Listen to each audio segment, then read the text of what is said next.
What did you see? When we recreated the images into 360-degree virtual reality, it became obvious very quickly that there's such a stark contrast between the virus infected abnormal lung and the more healthy adjacent lung tissue. And it's such a contrast that you do not need an MD after your name to understand these images. This is something that the general public can take a look at and really start to comprehend how severe the amount of damage that this is causing to the lung tissue. The damage that we're seeing is not isolated to any one part of the lung. This is severe damage to both lungs diffusely. So, when you saw this, what did you feel? What was your first reaction?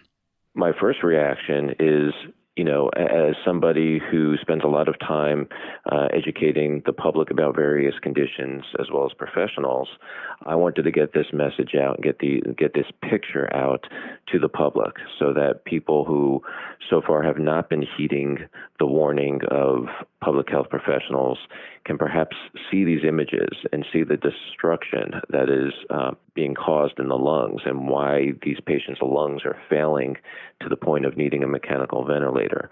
Hopefully the public can see these images and really start to understand why this is so serious and how this virus really is not discriminating amongst various people, how it is really starting to affect people of all different ages.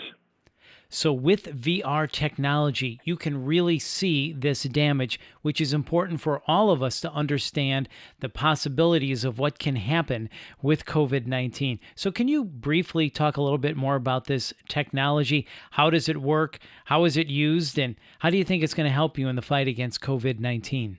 So at GW, we've been using the Surgical Theater 360-degree VR platform for approximately 4 years. We were the first thoracic program in the country to use this particular software to create VR images.